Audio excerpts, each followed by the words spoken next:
はるかのザリアルジャパニーズポッドキャスト。は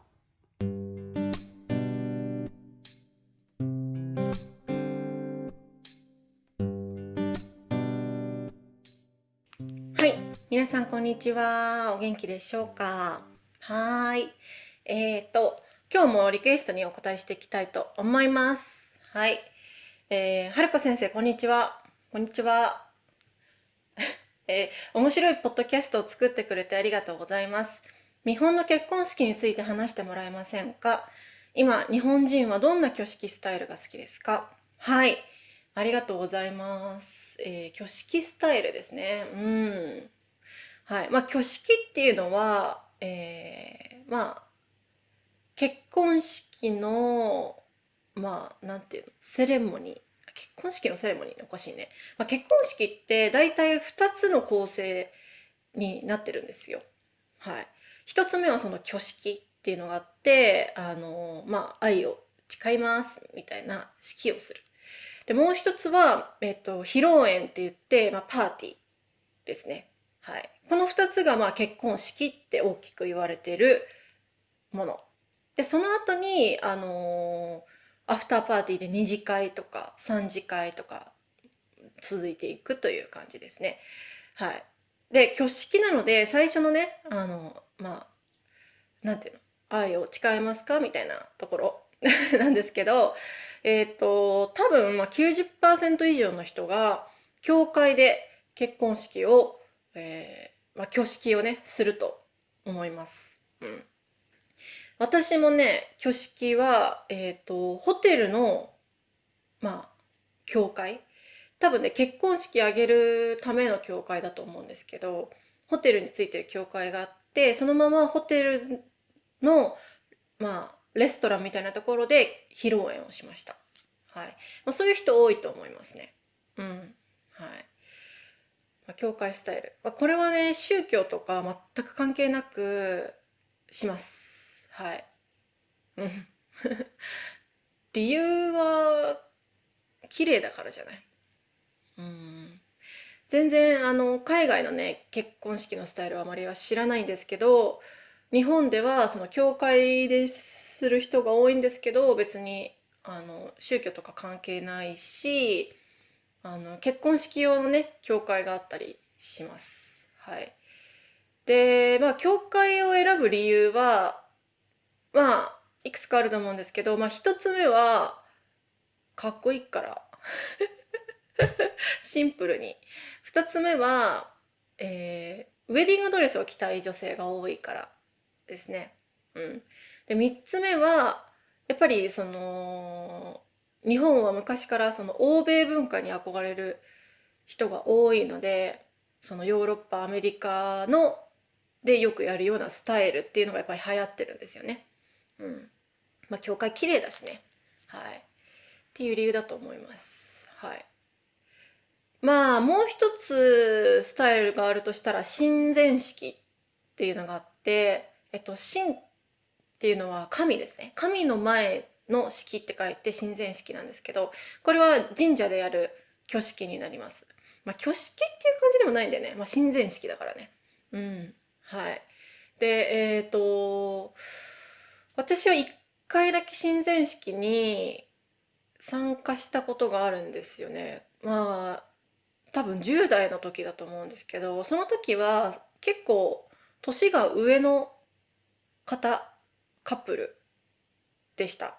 多分ちょっとウェディングドレスはもうちょっといいかなっていう年齢の方とかが親善式を選ぶ人多いかなと思います。はい。あと、普通に和服着たい人。あとは、その、家が、なんか昔から続くすごい家みたいな、お金持ちというか、なんか有名な家族とかだったら、その、やるかもしれないですね。はい。そんな家族、私の友達にはいないので、今のところ全員挙式です。挙式ですじゃないや。教会です。はい。そんな感じですね。でも、その挙式は教会スタイルで、でも披露宴で着物を着る方はいます。ちなみに私は着ました。はい。披露宴では、お色直しっていう時間があるんですよ。はい。最初に、ウェディングドレスで登場するんですけど、その後に、だいたい1時間、2時間後ぐらいに、そのお色直しの時間があって、そのお色直しで、だいたいカラードレスか着物を着る人に分かれますね。うん。同じ白いウェディングドレスを着る人あんまりいないです。うん。例えば、違う形のウェディングドレスを着るって人はあんまりいないと思いますね。私が聞いた話では、海外では、いろんな形の白いウェディングドレスを着るっていう人もいるらしいんですけど、日本ではカラーがやっぱり、なんていうの、王道スタイルになります。はい。それか着物。でも着物って言っても、普通に皆さんが見たことあるような着物ではなくて、結婚式用の着物を着ます。はい。でも親善式の着物とはまた違う着物ですね。うん。で、それ色打ち掛けっていうんですけど、すごいカラフルで、めちゃくちゃゴージャス。派手っていう感じ。うん。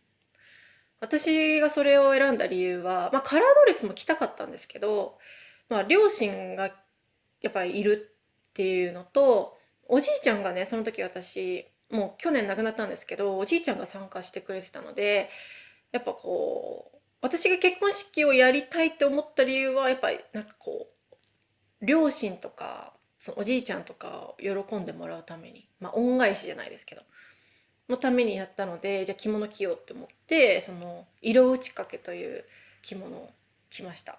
はい。ちょっとね、グリーンみたいな色だったと思いますね。すごい褒められて、めちゃくちゃ似合うよって言われて、ウェーって喜んだんですけど、ただね、すっごい重いの、色打ち掛け。なんか、こたつって皆さんわかります？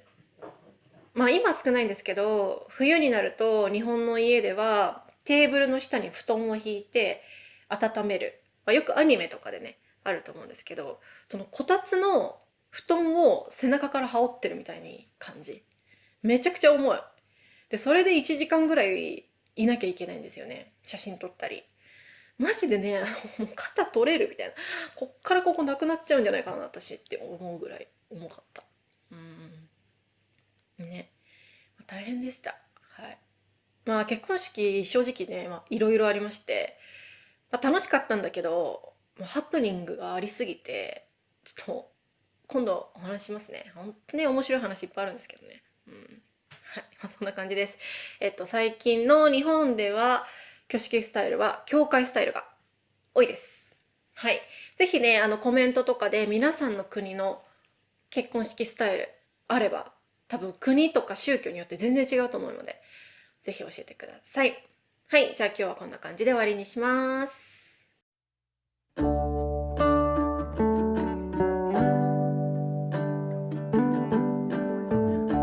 い、今日話した話、またトランスクリプトを作りますので、私のウェブサイトをチェックしてみてください。今日アップしてるのは土曜日か日曜日かわからないんですけれども、土曜日の15日に YouTube ライブをします。もしかしたらもう終わってるかもしれない。土曜日に9時に YouTube ライブをするので、ぜひ皆さんお待ちしております。もう終わっちゃったっていう場合、もしね、これが日曜日だったら、ぜひアーカイブを残していると思うので、ご覧くださいませ。はい。しようかな。あと、Patreon、こちらのメンバーも募集しております。あとね、たくさん字幕を作ってくれる方がいらっしゃいまして、本当にありがとうございます。びっくりです。なので、ぜひ皆さん、字幕を使いながら、そして私のトランスクリプトを見ながら、もう私のポッドキャスト、勉強に使ってください。はい、以上です。はい、じゃあ今日はこんな感じで、また次回。さようなら。